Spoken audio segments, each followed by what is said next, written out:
Jahera mar LTN amosi noyawre okinyi ma kawuono ka tarik en 7 dwe no endo mar 7 higa 2020 chieng' tich ariyo.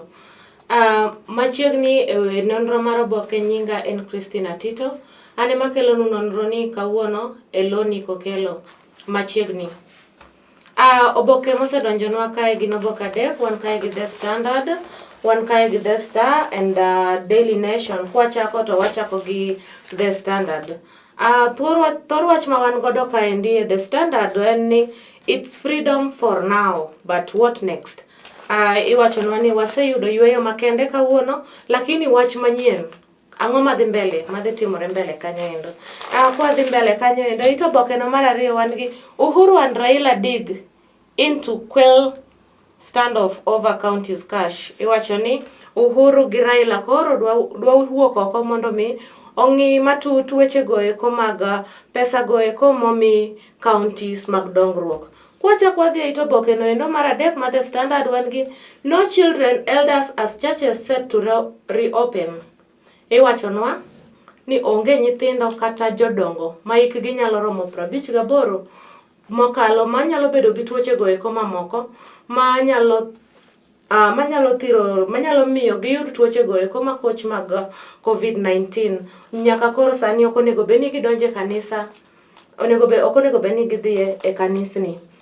We have here one kaendi gi dashed hopes for revelers as bars remained closed. Jogoeko mohero kuom jok machamo thing koro yudo buok makende kata giwinjo ka wachno endo ok odonjonegi maber nikech ne gin gi geno mar yudo yweyo makende odiochieng' manyoro, lakini kata kamano ne ok giyudo. Pod omed lora kuonde goeko mag chamo thing. Academic calendar out today. Iwachonwa kanyo endo ni weche goeko mag somo inyalo bilernwa gi odiochieng' ma kawuono. Ema wanyalo ng'e chieng' no endo kata odiochieng' no kata dwe no endo ma nyithindwa nyalo dok e skunde. Mixed reactions as lockdown is lifted. Mano ito oboke no endo mar 5. Ji mang'eny paro mopogore opogore waseyudo koro. Jo Kenya mang'eny nigi paro mopogore opogore e weche goeko mag yepo kata mag golo konge go oko manyocha oketi mag loro counties kaka Nairobi, Mandera to kod Mombasa. Jomoko paro ni inyalo golo kenge goeko nyalo kelo chandruok, nyalo medo ng'eny mar tuo ni endi. Jomoko be paro ni dhi konyo e chungo uchumi marwa manye koro dok piny. Domestic conflict surges as corona takes heavy toll on many families. Iwacho ni en thuolo mane wane dala ni mane ok wadhi e tije ni endi. Joudi mang'eny ne koro nigi lweny kendo ne kedo malich mokalo. Iyudo ka jomoko hinyore e yore mang'eny e weche goeko mang'eny. Tungni nosebedo e udi ahinya. Kodhi nyime kanyo endo aneno weche mag lendo mag tije man kuonde gieki. Kodhi nyime kanyo endo weche mag lendo ng'eny kae. Ema neno ka weche goeko mag tho ito oboke no endo mar 33. Kodonje weche goeko mag sport. Kwemoi beats Soget as he races to world lead in Japan. Iwacho ni Kwemoi yombo Soget ka odhi e ng'weny no endo mag piny mangima e piny no endo mar Japan. Kwa dhi mbele kanyo endo toke kanyo wan gi Mourinho hits out at Arsenal for celebrating Spurs hose. Former Chelsea boss says Ghana have nothing to be happy about as they are also in trouble. Iwacho ne Mourinho nyiso Arsenal, jogo eko ma support Arsenal, ni onge tiende mondo gi celebrate nikech kata gin bende gin kama tek mokalo. Ka wadhi e oboke no endo mar 2, janeno marwa wan go oboke no endo kaendi mar The Star.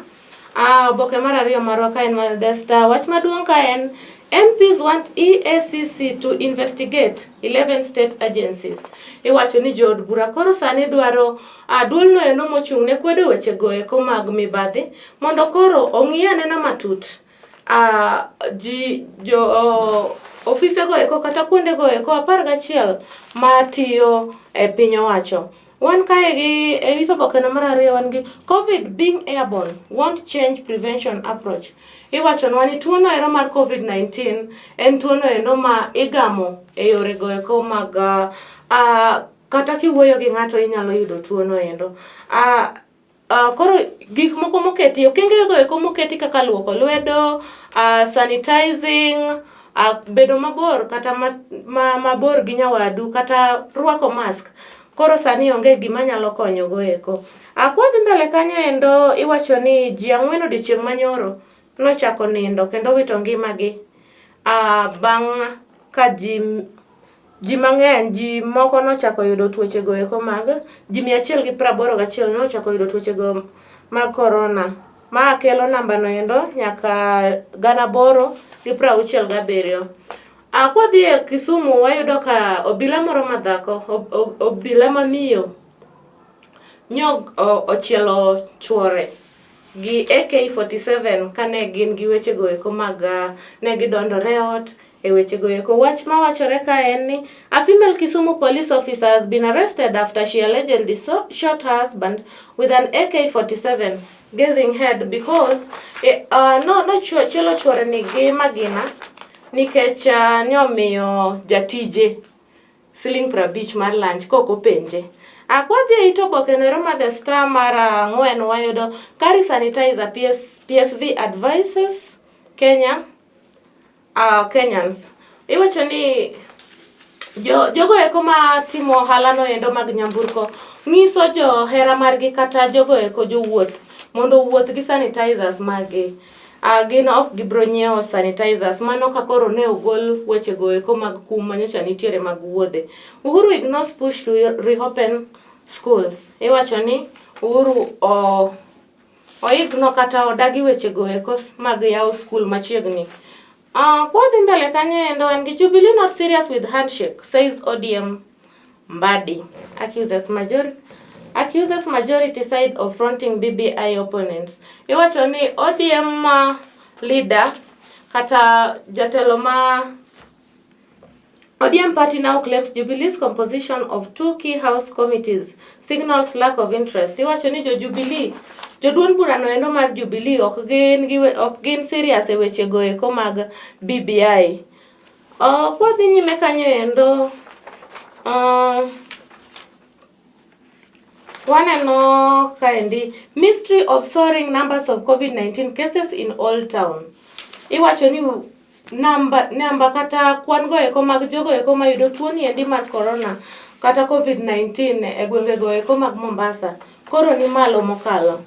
Ka wadhi mbele kanyo endo e weche go eko mag pinje maoko, iwacho ni nurses in Zimbabwe arrested as they protest over low salary.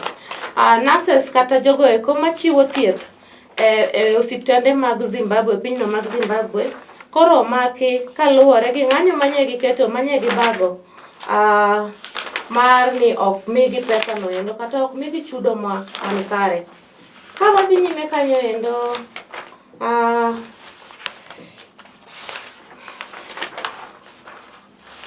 kwang'iyo kanyo endo weche go eko mag sport e tok bokeno endo mar The Star wan gi kanyo ni mass exodus. Wazito releases 12 players citing harsh economic times. Iwacho ni team no ero mar Wazito koro ogolo jotugo eko 12 kaluwore gi weche go eko kata piny ma osebedo matek odiochieng' masani.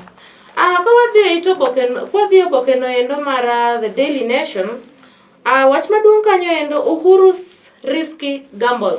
Iwacho ni yaw piny en gamble kata en paro no endo ma ok ni kare nikech owacho kaendi it's up to you, admitting that the country is yet to achieve the minimums yet by health experts for reopening. President Kenyatta lifts lockdown but warns restrictions will be reimposed if Kenyans behave responsibly. So iwacho ni Kenyans kaponi sani oyawnegi nikech ne gimiye wich bar kane ji dwaro ni mondo yaw economy kata uchumi no endo mar Kenya. Koro dhi kelo nyiso ni Kenya nyaka bed jakwadh wadgi nyaka ibed ni ing'iyo wadu maber kendo itemo paro ni gigo eko okenge go eko monego bed ni ng'ato luwo mondo mi kik ogam kute go eko mag corona. Kwadhi mbele kanyo endo iwacho ni local flights to resume mid next week after lockdown rules. Ndeke kata kalapapla ma e gweng' mag piny ni endi pinywa mar Kenya ka pacho ka nyalo chako tich e kor week manyien, e kor week ni endi. Kwadhi mbele kanyo endo wacho ni counties have spent 11 billion to boost the preparedness levels. Iwacho ni counties osetiyo gi billion manyalo romo 11 mondo mi gitem yore go duto mar neno ni ginyalo thiedho kata ginyalo rito jogo eko manyalo gamo tuoche go eko mag corona. Places of worship to reopen under stringent guidelines. Oket chike go eko kata okenge go eko manyaka koro lu ka kanisni iyawo e pacho kaendi. No political rallies for another 30 days. Iwacho ni jatend piny owacho Uhuru Kenyatta ochako medo ndalo go eko 30 manyiso ni onge riwruok mora kata kata gudruok mora mag weche go eko mag siasa. Reprieve for NASA MPs kicked out from House committees. Iwacho ni jogo eko ma jo NASA manyocha othich oko. Jo NASA manyocha othich oko koro ineno kinyalo duokgi e committee no endo. NASA is considering pardoning the 9 MPs. 9 MPs manyocha owit oko kata othich oko e committee no endo koro ineno kinyalo duokgi kaluwore gi ne gikwayo ng'uono. Okay, kodhi mbele ka. Okay. Eito pokenero mara paka ng'wena paka uchielga paka bich wan gi pas jondiko kod pas josomo. Wach mopong'o iye kae onagi gin mana weche mag corona go eko. An kaka an jakelnu chenro ma kawuono ni an alidhonu aledha. So akwayi ni mondo koro in bende iyudo oboke mari, idhi nyiew mari bende koro mondo idonje iye matut. Janeno marwa agoyo ni erokamano kuom bedo kodwa nyaka ne wachaki nyaka koro giko. Nyinga en Christina Tito, akwayi ni med bedo kodwa okinyi ma kawuono. Oriti.